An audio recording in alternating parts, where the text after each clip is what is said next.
귀리, 고구마, 두부, 사과, 김치, 이 5가지만 제대로 챙겨 드셔도 당화혈색소를 낮추는데 큰 도움이 됩니다. 혹시 당화혈색소 수치가 높아지면 어떤 문제가 생기는지 알고 계신가요? 단순히 혈당이 높아지는 것이 아니라 혈관이 손상되고 신장과 심장 건강에도 악영향을 줄 수 있습니다. 손발이 저리고 피로감이 심해지고 심하면 시력 저하까지 올 수 있다는 사실 알고 계셨나요? 그런데 말입니다. 당화혈색소는 한번 올라가면 쉽게 내려가지 않는다는 점이 문제입니다. 식습관을 제대로 관리하지 않으면 몇 달이 지나도 높은 상태로 유지될 수 있습니다. 그래서 무엇을 먹느냐, 어떻게 먹느냐가 정말 중요합니다. 다행히도 매일 먹는 음식만 바꿔도 당화혈색소를 낮추는 데 큰 도움이 될 수 있습니다. 특히 오늘 소개해드리는 5가지 음식은 혈당을 급격하게 올리지 않으면서도 몸에 좋은 영양소를 풍부하게 제공하는 식품들입니다. 그런데 여기서 중요한 포인트가 있습니다. 아무리 좋은 음식이라도 어떻게 먹느냐에 따라 효과가 달라질 수 있습니다. 고구마를 예로 들어볼까요? 고구마는 혈당을 천천히 올려주는 식품이지만 튀기거나 설탕을 추가하면 오히려 혈당을 급격하게 올릴 수도 있습니다. 또한 김치는 우리가 매일 먹는 반찬이지만 올바르게 활용하면 혈당 조절뿐만 아니라 장 건강까지 좋아질 수 있습니다. 하지만 나트륨 섭취가 많아지면 오히려 건강에 해로울 수도 있다는 점 꼭 기억해야 합니다. 오늘 영상에서는 당화혈색소를 낮추는 5가지 음식과 효과적으로 먹는 방법까지 자세히 알려드리겠습니다.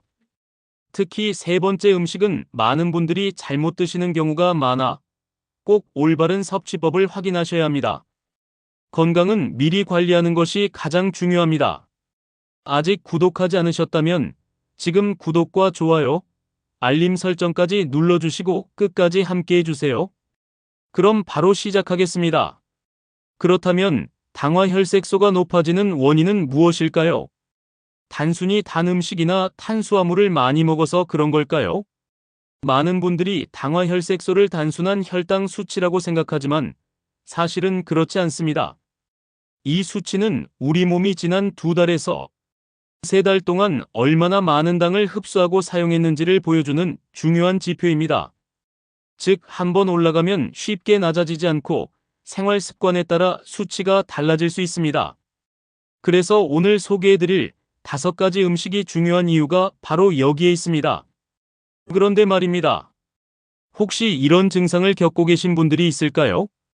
밥을 먹고 나면 유독 심한 졸음이 온다. 손발이 저리고 밤에 화장실을 자주 간다. 식사를 거르면 어지럽거나 피곤하다. 상처가 나면 쉽게 아물지 않는다. 이런 증상이 반복된다면 이미 당화혈색소 수치가 높아지고 있을 가능성이 큽니다. 특히 당화혈색소가 6.5 이상이면 당뇨로 진단될 수도 있습니다. 심각한 경우 7.0을 넘어가면 혈관과 신장 건강에 큰 영향을 줄 수 있습니다. 그렇다면 왜 당화혈색소가 높아질까요? 크게 2가지 이유가 있습니다. 첫 번째, 잘못된 식습관. 2번째, 혈당 스파이크 현상. 우선 잘못된 식습관부터 볼까요? 우리가 흔히 건강에 좋다고 생각하는 음식도 잘못 먹으면 오히려 혈당을 급격하게 올릴 수 있습니다. 예를 들어 고구마는 혈당 지수가 낮아 좋은 음식이지만 튀기거나 설탕과 함께 먹으면 오히려 해로울 수 있습니다. 그리고 식사 후 혈당이 급격히 상승하는 현상, 즉 혈당 스파이크도 문제입니다. 식사 후 혈당이 갑자기 오르면 인슐린이 과다 분비되면서 에너지가 지방으로 저장되고 결국 비만과 당뇨로 이어질 수 있습니다. 그래서 중요한 것이 GI 지수가 낮은 음식을 올바르게 섭취하는 것.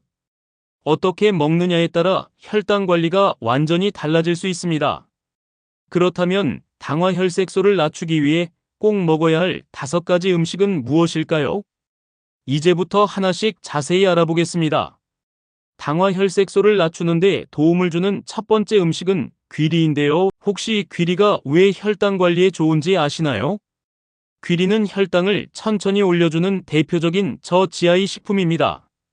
특히 귀리에 들어있는 베타글루칸 성분이 혈당 스파이크를 막아주는 역할을 하는데요. 이 성분이 소장에서 당의 흡수를 늦춰주면서 혈당이 급격히 올라가는 걸 방지해줍니다. 미국 하버드대 연구팀에서도 귀리의 효능을 연구했는데요. 귀리를 꾸준히 섭취한 그룹과 그렇지 않은 그룹을 비교한 결과 귀리를 먹은 그룹의 당화혈색소 수치가 평균 0.5 낮아졌고 식사 후 혈당 변동폭도 감소한 것으로 나타났습니다. 그러니까 귀리를 식단에 잘 활용하면 혈당을 천천히 올려주면서도 안정적으로 유지할 수 있다는 거죠. 그렇다면 귀리는 어떻게 먹어야 가장 효과적일까요? 귀리는 아침 식사로 활용하기 좋은데요. 우유나 두유에 귀리를 넣어 드시면 소화도 잘 되고 포만감도 오래 지속됩니다. 여기에 블루베리나 견과류를 함께 곁들이면 혈당 조절 효과를 더욱 높일 수 있습니다. 바쁜 아침 간편하면서도 건강하게 챙겨 드시기 딱 좋은 식단입니다. 두 번째 음식은 고구마인데요. 고구마는 GI 지수가 낮아 혈당을 천천히 올려주는 건강한 탄수화물입니다. 그런데 혹시 고구마도 조리 방법에 따라 혈당에 미치는 영향이 달라질 수 있다는 사실 알고 계셨나요? 일본 도쿄대 연구팀에서 저지아이 식단이 당화혈색소 수치를 낮추는 효과가 있는지 연구했는데요. 고구마처럼 GI 지수가 낮은 음식을 섭취한 그룹에서 당화혈색소가 감소하는 결과가 나타났습니다. 즉, 고구마를 올바르게 섭취하면 혈당 조절에 큰 도움이 될 수 있다는 거죠.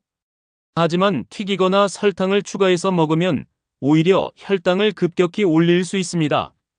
그래서 고구마는 찌거나 구워서 드시는 것이 가장 건강한 방법인데요. 특히 단백질이 풍부한 달걀이나 견과류와 함께 먹으면 혈당이 더욱 안정적으로 유지됩니다.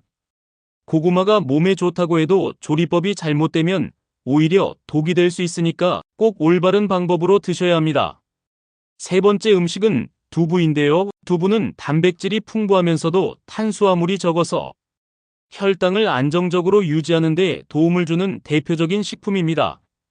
미국 국립보건연구소에서는 두부에 포함된 이소플라본 성분이 인슐린 저항성을 개선하는 데 도움을 준다는 연구 결과를 발표했는데요. 실제로 두부를 꾸준히 섭취한 실험군에서는 공복 혈당이 안정적으로 유지되었고 인슐린 민감도가 향상된 것으로 나타났습니다. 쉽게 말하면 두부가 혈당을 안정적으로 관리하는 데 도움을 줄 수 있다는 겁니다. 그럼 두부는 어떻게 먹어야 할까요?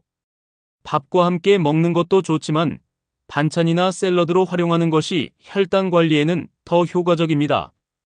또 한 가지 팁이 있는데요. 두부를 드실 때 간장을 많이 사용하면 나트륨 섭취가 늘어날 수 있습니다. 그래서 들기름이나 참기름을 곁들여 드시면 더 건강하게 두부를 즐길 수 있습니다. 네 번째 음식은 사과인데요. 사과가 혈당 관리에 좋다는 이야기 많이 들어보셨죠? 그런데 사과를 어떻게 먹느냐에 따라 혈당 조절 효과가 크게 달라질 수 있습니다. 미국 심장협회 연구에 따르면 하루 1개 이상의 사과를 섭취한 사람들은 당뇨 발병 위험이 28% 낮아지는 것으로 확인되었는데요. 이는 사과에 포함된 폴리페놀과 퀘르세틴 성분이 인슐린 저항성을 개선하는 역할을 하기 때문입니다. 그런데 여기서 중요한 포인트가 있습니다. 사과를 건강하게 드시려면 식사 30분 전에 드시는 것이 혈당 조절에 더 효과적입니다. 또한 주스로 마시는 것보다는 통째로 드시는 것이 섬유질을 온전히 섭취할 수 있는 방법입니다. 마지막 다섯 번째 음식은 김치인데요. 김치는 그냥 반찬이 아니라 발효 과정에서 생성된 유산균이 장 건강을 개선하면서 혈당 조절에도 도움을 주는 식품입니다. 서울대 연구팀에서 김치와 혈당 조절의 관계를 연구했는데요. 김치를 꾸준히 섭취한 그룹에서 공복 혈당과 당화혈색소 수치가 낮아진 것이 확인되었습니다. 즉, 김치 속 유산균이 장내 환경을 개선하면서 인슐린 분비 기능에도 긍정적인 영향을 준다는 겁니다.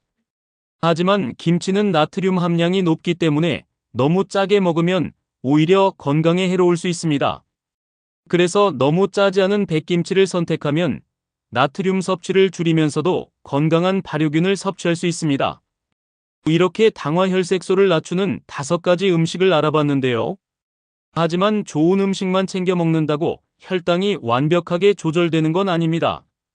식사 순서와 생활 습관까지 함께 바꿔야 혈당 관리가 더욱 쉬워집니다. 그렇다면 혈당 스파이크를 막고 당화혈색소를 더욱 효과적으로 낮추는 방법은 무엇일까요? 바로 이어서 알아보겠습니다. 아무리 좋은 음식을 먹어도 잘못된 식습관을 유지하면 당화혈색소를 낮추기가 어렵습니다. 그래서 지금부터는 혈당 스파이크를 막고 당화혈색소를 더욱 효과적으로 낮추는 방법을 알려드리겠습니다. 혹시 식사할 때 밥부터 먼저 드시나요? 대부분 탄수화물을 먼저 먹는 습관이 있는데요. 이렇게 하면 혈당이 급격히 상승하면서 인슐린이 과다 분비될 가능성이 높아집니다. 그렇다면 어떻게 해야 혈당 스파이크를 막을 수 있을까요? 바로 식사 순서를 바꾸는 것부터 시작하면 됩니다. 연구에 따르면 섬유질이 많은 채소나 단백질을 먼저 먹고 탄수화물을 나중에 먹으면 혈당 상승 속도를 크게 낮출 수 있다고 합니다. 쉽게 말해 샐러드나 나물 반찬을 먼저 먹고 그 다음에 생선이나 두부 같은 단백질을 섭취한 후 마지막에 밥을 먹는 것이 가장 이상적인 순서입니다. 예를 들어 식사 전에 사과 반 개를 먼저 먹고 채소 반찬을 먹은 후 마지막에 밥을 드시면 혈당이 천천히 올라가면서 안정적으로 유지됩니다.